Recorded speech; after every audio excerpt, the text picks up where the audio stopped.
Muito boa noite, amigas e amigos do Oração Ação. Muito bom estar com vocês. Não nos cansamos de saudar e de nos estimular. Esse encontro de almas, esse encontro de boa vontade, esse encontro de buscadores da fraternidade, só não é mais importante do que a busca em si, do que a fraternidade em si. Já que é claro que um encontro como esse, apesar de estimulante, não pode resumir nossas buscas pela luz. Tudo é espiritual, tudo é filosófico, tudo é científico. A atitude, a paixão de conhecer o mundo, como diria Madalena Freire, a filha de Paulo Freire, num livro, ela deve ser sempre cultivada com um conhecimento único. Essas segmentações e fragmentações típicas do conhecimento ocidental cumpriram seu papel, mas agora precisam ser rejuntadas, reunidas, religadas. Muito bom estar com vocês. Vamos então com o nosso livro, O Consolador, Chico Xavier e Emmanuel, já no campo da filosofia, percorrendo diversos temas da filosofia, alguns do comportamento, já tendo tratado por 2 encontros a questão da maternidade, mais especificamente no último encontro, a criação de filhos. Hoje vamos para esse tema da criação de filhos. Vamos lá? Filhos difíceis. Como abordar a questão dos filhos difíceis? Questão 190. É formulada nos seguintes termos para Emmanuel. Quando os filhos são rebeldes e incorrigíveis, impermeáveis a todos os processos educativos, como devem proceder os pais?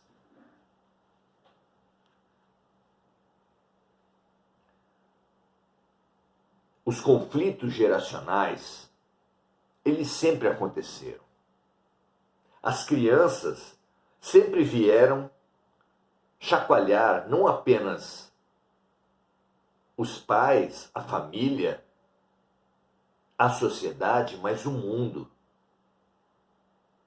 Se não houvessem jovens questionando a vida, o modo de viver, talvez estivéssemos ainda vivendo em cavernas. Então sempre houve um conflito de gerações e esse conflito em si nada tem de ruim. Quando ele se desequilibra num sentido ou no outro, no sentido da conservação dos hábitos, da não mudança, ou de um mudancismo superficial, esse conflito torna-se também prejudicial. Nem tanto ao mar, nem tanto à terra, nada em excesso. É preciso, tanto jovens quanto mais velhos, adultos e idosos, encontrarem uma mescla respeitosa e aberta, seja para as transformações do mundo, seja para as experiências daqueles que já viveram muitas coisas. Que esse ponto de equilíbrio seja a nossa busca. Hoje vamos falar sobre como devem proceder os pais frente a filhos difíceis. Vejamos a resposta de Emmanuel. Depois de movimentar todos os processos de amor e de energia no trabalho de orientação educativa dos filhos, vejam que essa condição não é tão simples quanto parece. É muito comum que pais, tios e até professores se dirijam aos alunos, aos adolescentes, às crianças difíceis, nesses termos: eu já fiz de tudo por essa criança.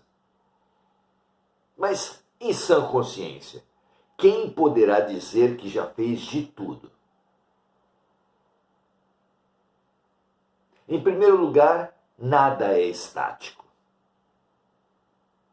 Se as crianças mudam de dia para dia, se nós mesmos mudamos de momento a momento, se o mundo todo muda, quem pode dizer de forma absoluta que já fez de tudo? Inclusive frente às nossas próprias imperfeições, frente às imperfeições das próprias crianças. Esse pensamento fechado, absoluto, deve ser questionado de nossa parte. Se um rio nunca é o mesmo, porque sempre sobre ele correm águas diferentes de segundo a segundo. Se nós, pescadores, também não somos os mesmos, como dizer que já fizemos de tudo para pescar e não conseguimos? Ora, pensemos sobre a dinâmica da vida e dos seres para concluir que momento a momento novos desafios e novas oportunidades aparecem para todos. E, portanto, ninguém pode dizer realmente em sã consciência ter feito de tudo, no sentido de qualquer coisa, de carreira, de obtenção de riquezas, de busca artística, de busca religiosa. Ninguém, em momento algum, em nenhum campo, poderá realmente dizer ter feito de tudo. Mas vejamos o aconselhamento de Emmanuel com essa relativização dos instrumentos buscados pelos pais. Leiamos com esses olhos. Depois de movimentar todos os processos de amor e de energia, porque todas as crianças, para serem educadas, precisam de doses equilibradas de amor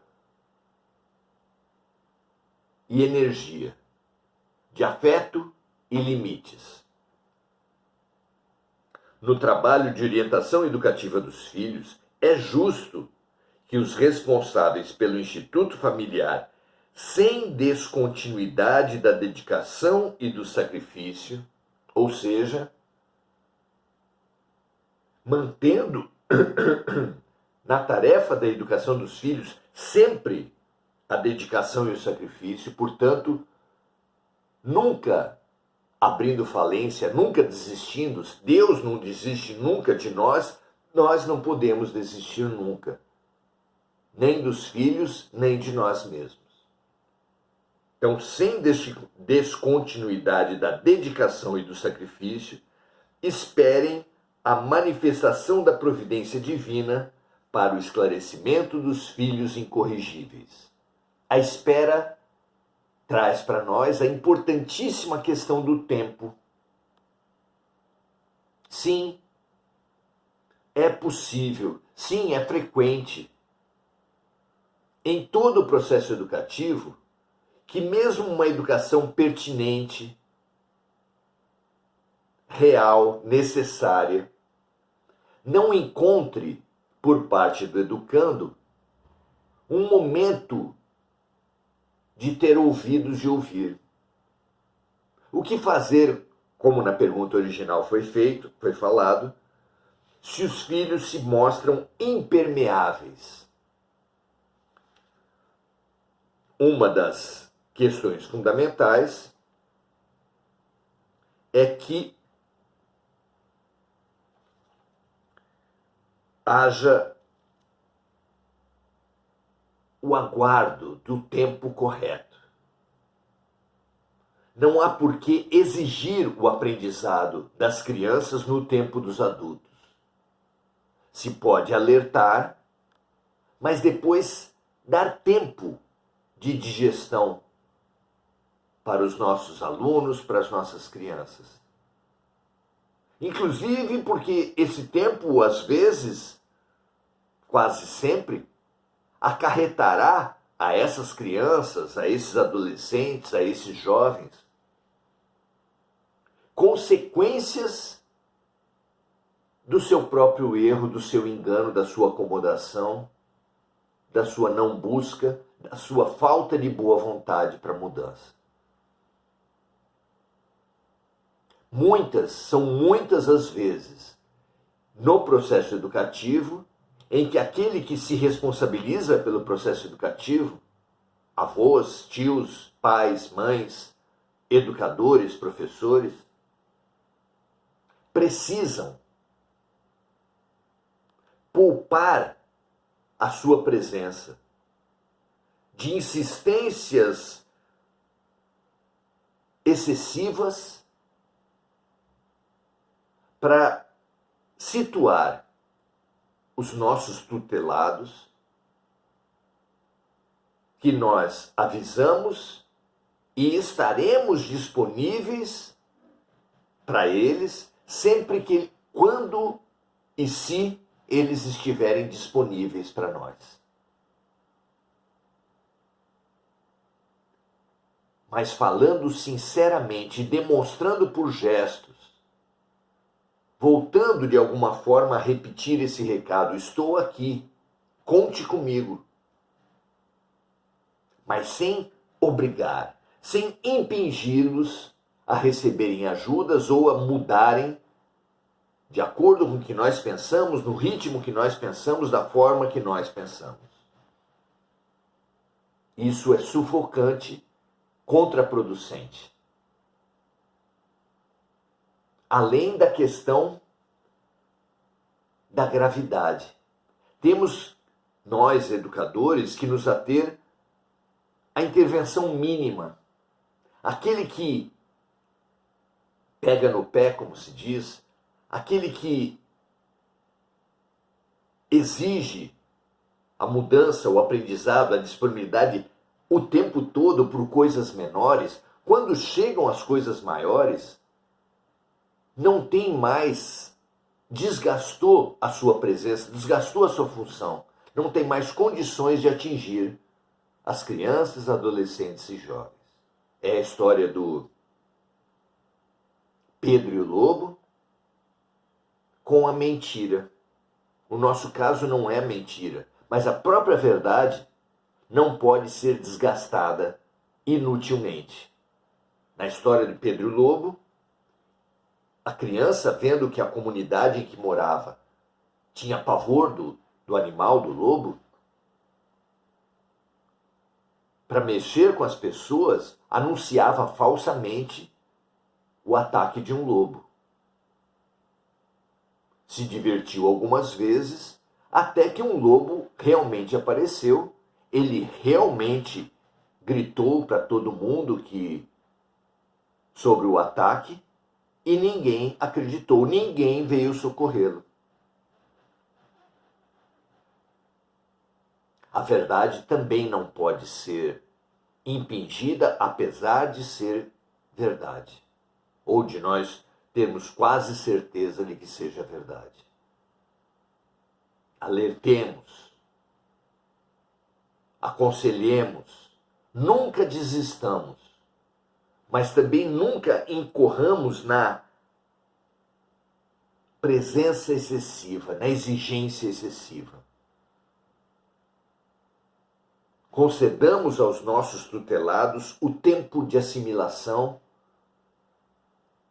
o direito de experimentarem as suas próprias decisões, mas sempre estando ao lado, pacientes, devotados e esperançosos no seu tempo de mudança. Então, A pergunta: quando os filhos rebeldes, incorrigíveis, impermeáveis a todos os processos educativos, como devem agir os pais frente aos filhos difíceis? Emmanuel diz que sem a interrupção da dedicação e do sacrifício, os pais, os educadores, devem esperar a manifestação da providência divina. A vida traz situações que vão como que preparar o solo para aquele plantio que já foi feito e para novos plantios. Aguardar o tempo oportuno, com presença, nunca se eximindo, é uma receita valiosa.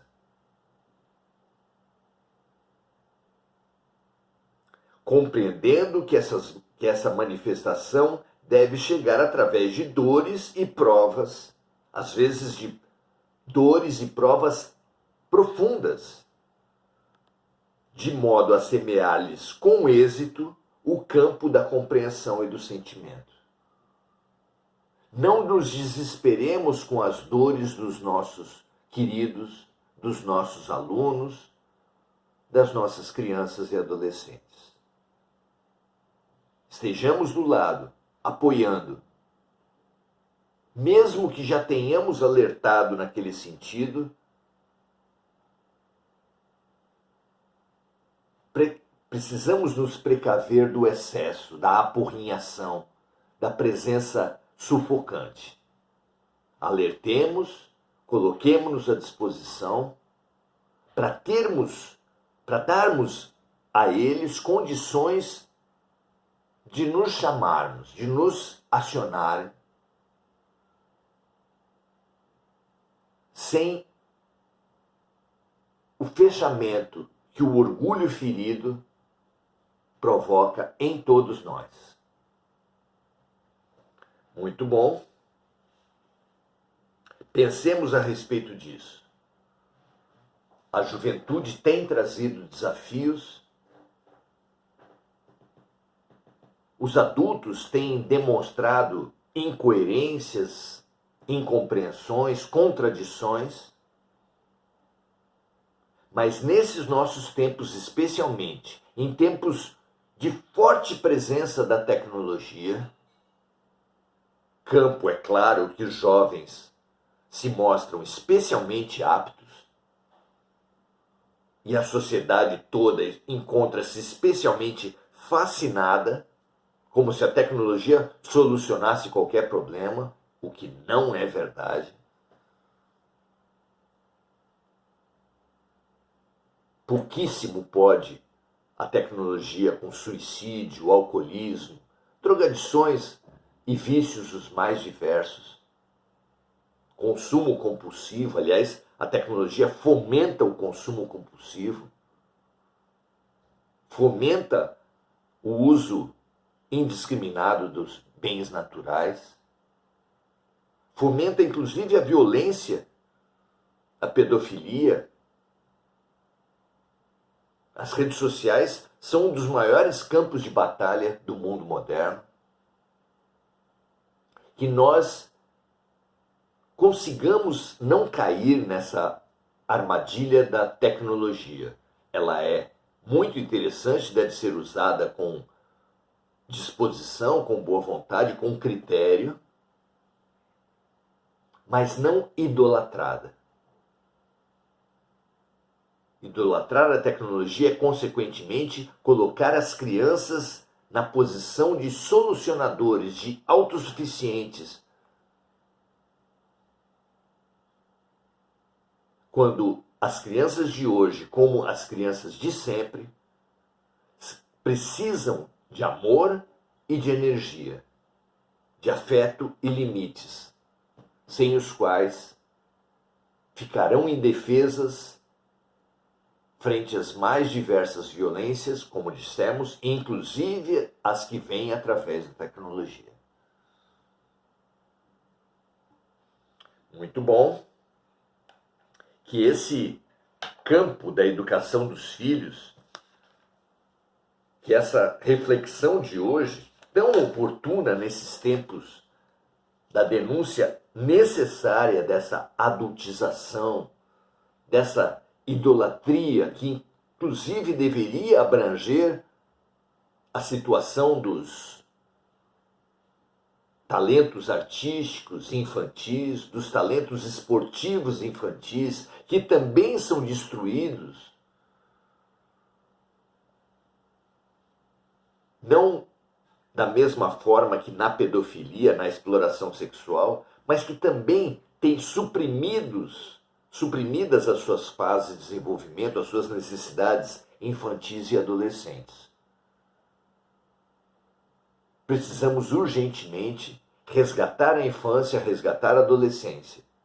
Como se sabe tão bem em psicologia, precisamos viver cada momento, cada fase do desenvolvimento. Pular uma fase, suprimir uma fase, abortar uma fase, mesmo que para atividades glamorizadas, idolatradas pela sociedade, traz prejuízos ao desenvolvimento. Muitas vezes, como a Austrália está fazendo nesse momento, proteger a criança pode inclusive implicar num afastamento frente aos celulares. O Brasil já fez algum avanço ao afastar os celulares da escola. A Austrália suprimiu os celulares até próximo da idade adulta. Nós estamos à beira de fazer legislações que punam, que corresponsabilizem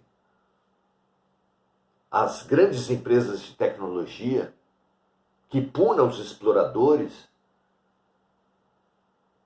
e vamos avançando nesse sentido, sempre situando nos pais a tarefa fundamental, também na escola, de observar e acompanhar as atividades sociais, de limitar o tempo de tela, o tempo de celular, não apenas pelo limite, mas também pela estimulação a outras atividades, ao contato com a natureza, à atividade esportiva, à atividade artística, aos aprendizados, à brincadeira. Atividade que tão bem exerce na formação do ser humano, em qualquer idade. Muito bom que esse nosso momento de estudo tão oportuno possa ser espalhado. Se você entender que ele pode ser útil, compartilhe. Não apenas ter leis, ter denúncias, ter debates, mas reflexões sob a perspectiva espiritual colaboram no aprofundamento dessa importantíssima questão. Enir Cajazeira, dando graças a Deus, Esther Ponzoni, Marco Aurélio Trindade, lembrando que foi feito do amor, que foi feito da vida, o que foi feito do amor. Ele sempre traz versos de músicas muito interessantes. Luciano Macluf, dando seu boa noite a todos. Mônica Silva, lembrando de amigos encarnados e desencarnados, vibrando pela paz mundial e pelas vítimas dos desastres climáticos, dando seu boa noite a todos, assim como Enir Cajazeira e Sonica Lima. Ficamos muito felizes com a presença de todos, ficamos felizes com a oportunidade da reflexão que o alto nos trouxe, que nós possamos, dentro da singeleza da proposta desse grupo, colaborar com a reflexão de tantas pessoas, com a reflexão tão necessária que é essa questão hoje denominada como adultização, que é exatamente o desrespeito à criança das suas necessidades afetivas, pedagógicas, psicológicas, o desrespeito à sua fase de desenvolvimento. Muito felizes pela presença de todos vocês, que possamos colaborar com a perspectiva espiritual a respeito desse importantíssimo tema. Um grande abraço a todos, até a próxima.